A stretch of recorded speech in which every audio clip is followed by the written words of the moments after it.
Hi folks, Canadian Prepper here. My friends, thank you for joining me once again. This is going to be an action-packed video if I ever did one, so stick around all the way to the end because I can't cram all the important bits into the first 5 minutes. Now guys, it is a scorcher outside. Thank God for air conditioning right now because that's the only way I can do this video in my car. It is 36 degrees, 40 degrees with the humidex, and we got 39 million people currently under a heat advisory in North America. We are sweltering.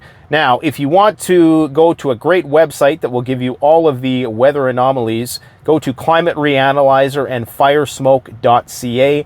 Firesmoke.ca will give you a real-time imagery of what is going on with fire smoke. So when you can expect the smoke, how thick it's going to be, where the fires are, all the rest. Climate Reanalyzer is just a great website to understand what is going on in the world from a climatology perspective. Now, I want to talk about the video we released yesterday with Professor Emeritus Guy McPherson, Dr. Guy McPherson from University of Arizona. Now, he paints a very bleak outlook. He's what they call a climate doomer, partakes in climate doomism. It's the opposite of denialism, okay? Now, I think that Guy's approach, if he was playing 4D chess, although I do believe that he really does believe what he's saying when he says that there won't be any humans alive within a few years. Unfortunately, I don't necessarily agree with that. Fortunately, I should say. But I think part of the motivation for making such theories and going to such doomist ends, just like Joel Skousen said in a recent interview we did with him, he said this right at the end of that interview, so I'm not sure if some of you guys caught it, but he said that if you give people any amount of hope, they simply will not prepare. Now, if you're talking about a potential multi-generational crisis, where we're talking about, things could be bad in 50 years, nobody's going to make any sacrifices right now whatsoever towards the end of reconciling that. We are a society that puts out fires. We react, we don't prevent. Okay, we're not in the business of preventing disasters from arising because it's typically not financially lucrative. We don't have the political will, etc., etc.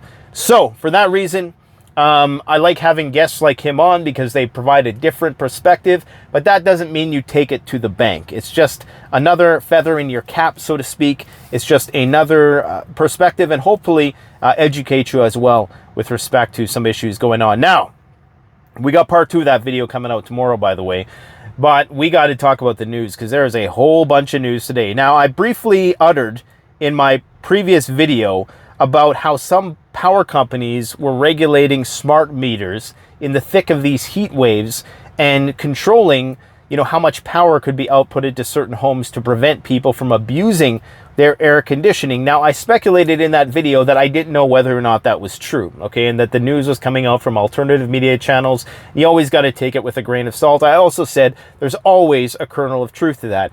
If the potential exists for the technology to be used that way, you can bet Murphy's Law it likely will. I received this message from a subscriber the other day after I posted that video. Watched your video yesterday on September 1st and you had mentioned power companies shutting off or controlling our air conditioner units. It is a fact here in California. I'm stuck here currently. Don't judge. LOL. I don't judge at all. Supposedly it is voluntarily, but we will see, as this week they have talked about activating it for the current and coming heat wave. I am in the Sacramento area and we are supposed to see 111 degrees Celsius by Tuesday, and it's actually supposed to get even hotter this weekend as the fires there are starting to roar. And he sent me a screenshot about it, and it's called Peak Corpse. And it says, please note, this is from the government in California, or this energy company, which is probably subsidized by the government or whatever. We aren't installing new cycling devices at this time. Peak Corps is a voluntary program that helps us maintain a reliable electrical system for our community during emergency situations.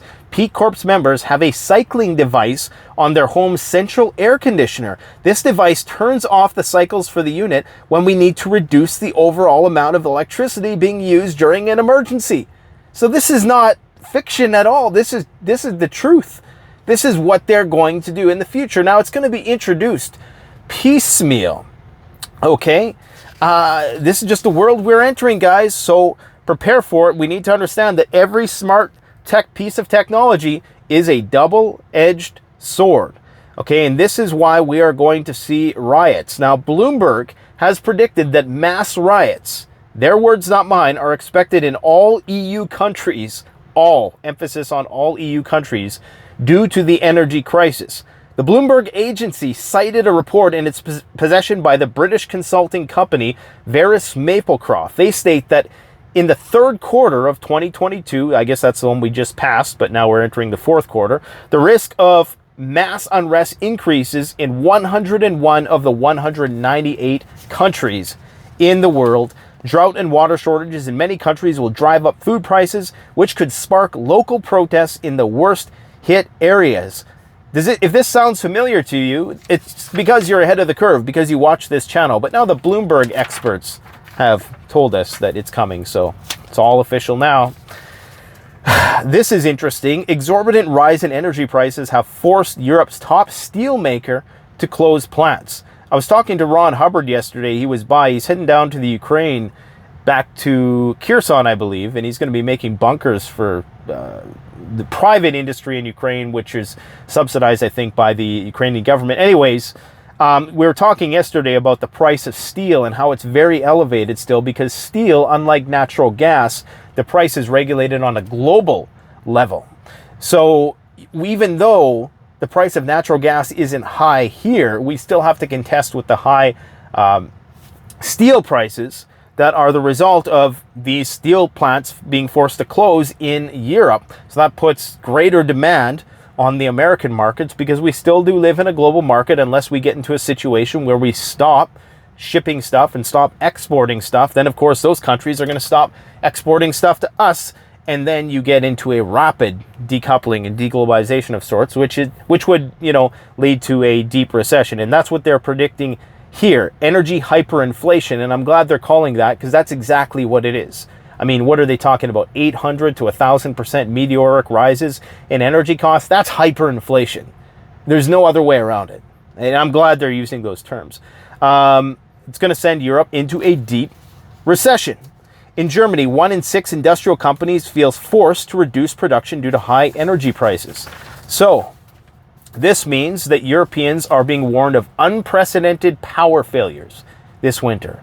Unprecedented power failures. They've been stocking up on firewood. They've been lining up for coal. And I say they, obviously, I'm referring to hundreds of millions of people, or a specific section of them. But they're thinking that this crisis is going to herald in a new era of energy consumption predicated on rationing to prevent blackouts. Let me repeat that. A new era of energy consumption predicated on rationing to prevent blackouts. So here we are now in the smart meter generation. A perfect storm of soaring prices, a hot, dry summer, a collapse in the confidence of the energy security means power grid failures are now a real possibility and going to get worse. What's more is that Russia has effectively cut off all gas to Europe. Nord Stream is toast, literally. And they need to fix this turbine that they say they cannot fix. Now, is this the truth? Are the Russians telling the truth? Or are they just playing hardball? Are they just trying to put the screws into the Europeans because they know winter is coming and they want some sort of concessions on the European side in terms of their endorsement and support of the Ukraine war? Is that what they're looking for? Are they looking for a concession here? Or is it truly that they want to ship gas there, but the NATO countries are not allowing them to repair these turbines? Somebody's lying, okay? Now, if we live in a common sense world, we would presume that it's that the Russians are, preventing the flow of gas to try to choke out Europe and to try to, get them to concede. But, I would not put it past NATO to be doing some sort of 4D chess move here where they're trying to, I guess, they're trying to starve the Russian economy. But I don't think that's going to work, because Russian oil revenues and gas revenues are way, way up. They've already broken the record for the year. So, I think we're past that point, at least for now. France is going to be starting all of their nuclear reactors, They're going to be starting them all back up. They rely on nuclear energy for about 67% of their electricity, more than any other country. At the moment, 32 of France's 56 nuclear reactors are shut down for usual maintenance, in some cases to repair corrosion problems. And of course, there was the rapid shutdown of power plants that was initiated for ecological reasons, but they're now backpedaling on that. As I said, remember I said, I was the only one saying back many months ago, I said, forget about all the climate stuff. The great decoupling is going to throw a wrench into any sort of climate agreements and targets or whatever, CO2 target. It's all over. That you can kiss it goodbye. It's finished. This fertilizer stuff, I personally think it has very little to do with the climate and is more so related to commodities prices. They are trying to regulate the use of fertilizer because they know it's going to be in short supply and it's going to be incredibly expensive. So I think under the guise of, you know, doing it for the climate, which they could care less about right now. I mean, you got Europe that is just struggling to survive. They're restarting coal plants. They're restarting nuclear plants. They don't give two shits about ecology right now when they're in survival mode. So it is purely, in my personal opinion, whether it's in Canada or anywhere else in the world, these fertilizer prices, which are global as well, just like steel, are dictating who gets to use what on what types of crops, okay? This one is interesting. Food producer warns of price shock, and this is kind of ironic, as carbon dioxide price quadruples.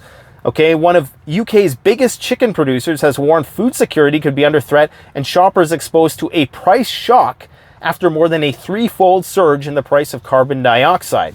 I guess it is, the price, natural gas is intimately tied to the production of the carbon dioxide that is used in some agricultural processes, not the stuff that is in excess in the air as a result of industrialization, but the actual controlled substance version of it that is used in agriculture. The price has skyrocketed, and all of these things are going to create the perfect storm for food scarcity in the coming years. Okay, industry insiders say it's went up from 4,500 pounds, or sorry, euros a ton, up from 1,000 a ton last week, and just 200 last year, as two major suppliers closed their facilities for maintenance. That is insane. That is like 1,000, no, that's like 2,000% increase. My God, that is crazy. We're only halfway through the video, guys. Not even there. Just stick with me. There's a lot of bad news to report. G7 unveils plan to enforce a Russian oil cap. And of course, the Russians have responded and said that anybody who attempts to enforce a cap on us will not get our oil. That means enjoy the cheap oil while it lasts, unless they can find some way to circumvent the sanctions by sending it to China and then China repackaging it, rebranding it, selling it back to the Europeans, which will probably happen, but the price will still raise anyways. Okay, Moscow has made it clear that they are not going to comply with that nonsense. So the ceiling for oil is going to come, and there's going to be penalties imposed on anybody who buys Russian oil from these European countries and, of course, the United States, Western countries. They're saying that the stock market tumbling may be in some ways related to the cessation of gas to Europe from the Russians, but who knows? I mean, we all know that the market is drastically overvalued already. I think the Dow Jones is going down. It's going to be called the Dow Jones pretty soon because it is massively overvalued right now. We talked about the Shiller PE ratio before. I was watching a video yesterday with Kathy Wood of ARK Invest, who said, no, don't worry about the PE ratio because of bond prices, stuff like that. I don't really understand all of it, but I don't know. If you guys are familiar with the ARK Invest fund, for me, it seems like the promise of technological deflation due to low energy prices, or that would require low energy prices and globalization, is finished. I don't think we're going to get the tech utopia that Kathy Wood and ARK Invest originally banked on. During the pandemic, I don't think they anticipated the energy shortage. I think they anticipated endless cheap energy and intensifying globalization in order to facilitate the creation of technologies that would cause the price of things to go down. But it's very interesting how ARK Invest, no biblical doomsday references there whatsoever, right, is going to be caught up in this flood. And I don't think the ARK is going to remain aloft, because they're just getting hammered. I mean, we're talking, I think that they're down like, 80% or something like that from the highs in 2020. So they've lost a lot of money. Anyways, risk of civil unrest rising globally. We already kind of talked about that. Nord Stream stopped indefinitely. Where should we go next? Should we talk about World War III? Actually, I want to talk about this one. This is interesting. Quantum computing is as important as the atomic bomb. I've been making references to this for some time now, ever since talk about Taiwan started to ramp up, how the chips are so important because they're integral to the development of artificial intelligence, which is effectively like the code breaking system of the future. If you can develop quantum computers and you can develop good AI systems, you can code break and you can predict and you can decrypt, or is that the word? Decrypt different messages. And so in the same way that the United States had superior decryption capabilities in World War II that helped them defeat the Japanese, and the same thing with the submarines and stuff like that, intercepting German messages in World War II. That's the same thing, but on a whole other scale. Okay, and this is why the United States has now restricted the selling of chips to the Russians and the Chinese. So we're now in the beginning of a chip war. And we're also looking at a war for supercomputers, quantum supercomputers. Now, in China, their best quantum supercomputer is capable of 10 qubits, and that's a pretty small number, Herman said. Google's Sycamore quantum computer has 60 plus qubits, and IBM is upwards of 70 qubits. But the way these things progress, and there's a great video by Data is Beautiful that shows the world's greatest supercomputers, and usually one is overtaken by leaps and bounds, like exponentially the next one. The gains are exponential. So, China edging out the United States as the quantum supercomputing champion of the world is quite possible. It will be easy for these devices, they say, to decrypt all of the existing public encryption systems. In other words, such a device will be able to wipe out any kind of encryption that currently exists today in order to extract whatever kind of data, classified or otherwise, that it wants to get access to. So this is the future of cyber warfare. So this is why they're saying that this is on the level of the Manhattan Project in terms of its importance. They're literally saying that, we need to devote as much resources as we did to creating the atomic bomb as creating quantum computers. Something to think about. Now, Microsoft has provided combat goggles, and this is probably one of the goofiest looking things I've ever seen. I mean, just go and Google it after the video. Microsoft combat goggles for the US military. And I think this is why, the Russians' mode of war is proving to be more enduring in the long run, because the problem with all this high technology is it requires a lot of maintenance. These things are not engineered to work it's like an AK-47. You throw that thing in the mud, it's still going to cycle. You can do anything to that gun and it's still going to work. But a lot of the fancier technology that is more capable requires more maintenance. And this is just another example of that.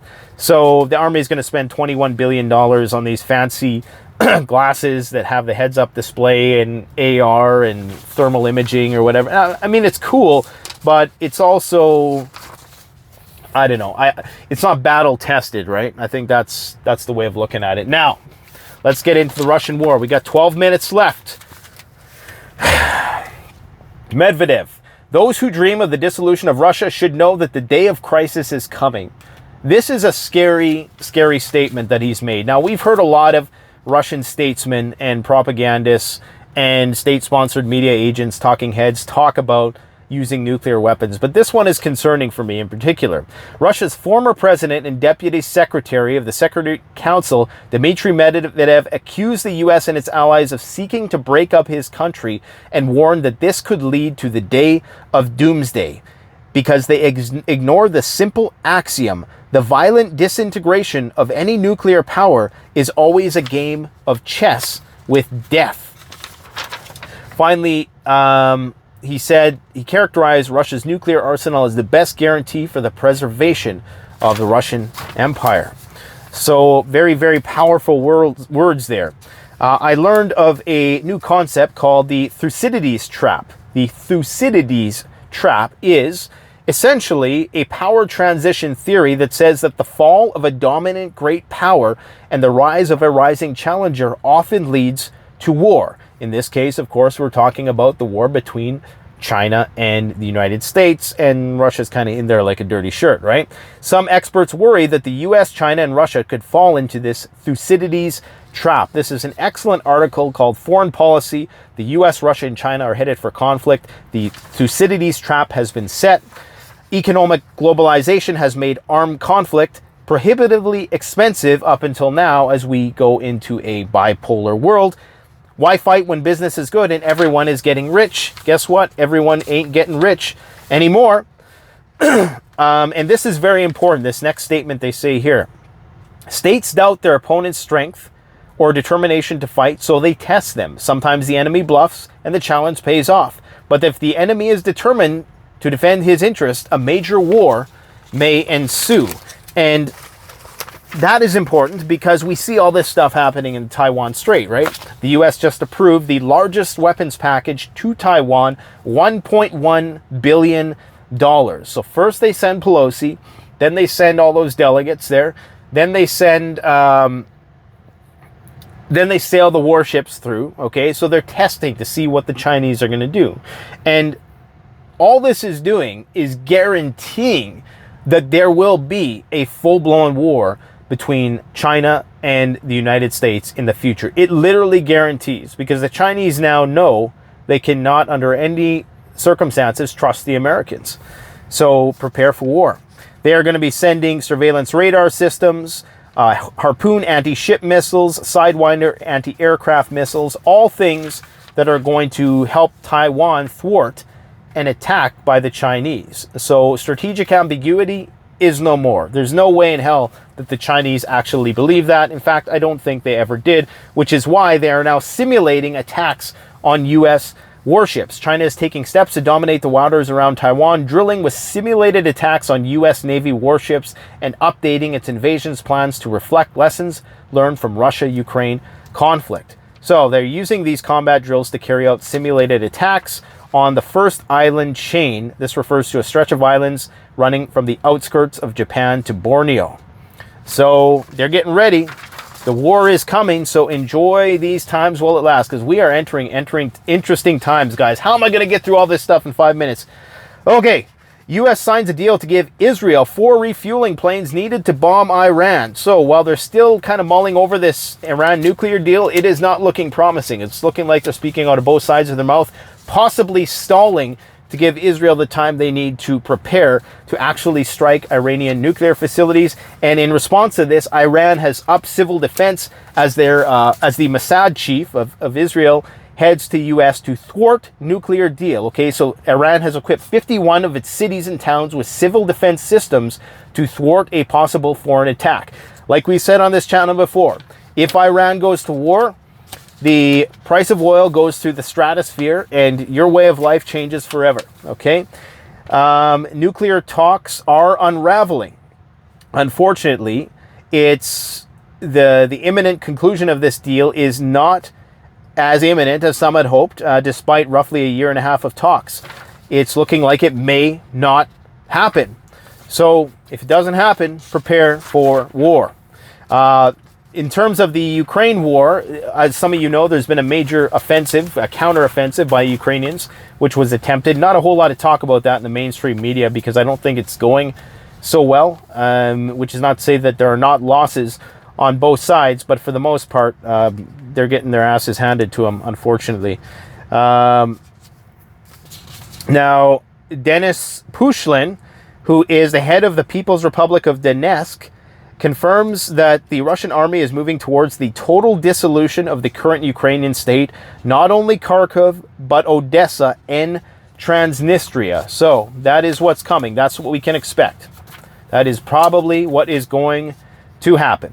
Ukrainian ambassador to Greece says that the Third World War has already started. Ukrainian ambassador to Greece, Sergei Satenko, emphasized that the Third World War has already started, with the main weapons being energy and food. And if Putin wins, then the real war cannot be ruled out, he says. A possible victory of Putin in Ukraine will untie the hands of other dictators in the world to launch military operations with impunity, said the ambassador. Okay, very, very interesting. So the world should not have the right, he says, to feel fatigued in helping Ukraine in this war. Otherwise, we all lose, so they say. Russia has lost over 2,000 tanks since the war began, apparently. Well, I guess that leaves them with, what, another 10,000? Putin's ally wants to send 500,000 soldiers to Ukraine. So this is a Russian politician supportive of Vladimir Putin, reports that a draft would add an extra 300 to 500,000 troops to the ongoing conflict in Ukraine as Russia looks to bolster its manpower. Alexander Borodey, who serves in Russia's State Duma and helped lead the pro-Russian separatists in Ukraine in 2014, says that without just such a draft, Russian units will remain outnumbered. So, they're talking about a draft. If this guy is being verbal and public about it, you know that the rumblings about such a thing are deep. I'm not going to comment much about the Biden thing yesterday with the dark red background, but we all know it's coming. We all know that there's going to be civil unrest in the United States. That's pretty much given at this point. Wildfires raging in LA due to the heat wave. Northern Los Angeles, the blazes sparked in the region of Southern California, gripped by a dangerous heat wave. So, of course, they're asking people not to charge their EVs and please turn up your thermostats because we need this energy. Yeah, so there's this rewards program. So this is how they're looping people in to the whole smart meters thing, right? The 22,000 customers who had signed up for the Colorado AC rewards program were locked out of their smart thermostats. So I'm guessing, you know, you're going to get some sort of kickbacks if you use less energy. Maybe, and this probably all in the future will be factored into the grand social carbon credit score. You see, guys, this is what you need to understand. I know a lot of people, you can't throw the baby out with the bathwater. The planet is heating up. That's documented science. And it's heating up at a rate which is well beyond our ability to adapt to it. It's not so much that it's heating up, because yes, there are cycles. Things change, as many people like to say.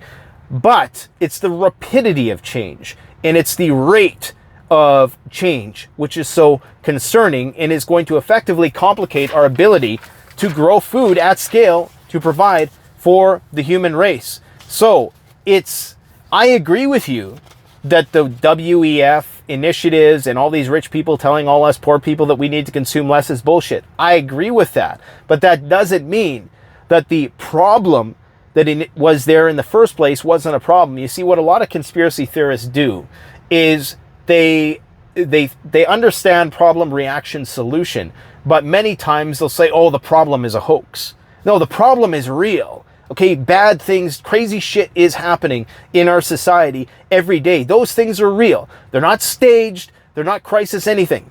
Okay, they're real, actual events, because our society, I don't want to say the word, I almost said it, I almost swore, I almost dropped an F-bomb, but our society is effed up. It is what it is. And yes, the reaction and the solution is always to give government and big corporations, and which effectively is the elite, more power and take more of our rights and freedoms. That doesn't mean the problem doesn't exist. So a true, honest seeker would be aware of these things. And I shoot myself in the foot when I speak my mind like that, because I could easily come on here and say, oh, it's all a hoax. What do you mean cow farts caused this and blah, blah. I could be that guy and I would be rich. Okay, I would have a massive following if I just politicized this channel anymore. The fact that I don't should tell you that I'm not just in this for the money. I'm in this for providing you with accurate information about our collapsing world. And that's the end of it. The only reason I even have a store is as a hedge against potential deplatforming. That's it. And also to make sure that people are getting the goods and that you're not getting ripped off and that you're not getting sold cheap repackaged AliExpress crap. Because I don't want you to be stuck with the wrong tools when you are out there in the storm. Okay? Because the storm is coming and you're going to need the right tools for the job. And it's very seldom I pitch my store on this channel. I don't put it in your face, but I will now. www.canadianpreparedness.com, the best way to support this channel. I'm telling you guys, I think that our collection of products is one of the most unique and high quality. Death Valley sets a record for September, 127 degrees. Also, our province that I live in has set a energy consumption record. I gotta go, guys. 3 seconds left. Thanks for watching. Canadian Prepper out.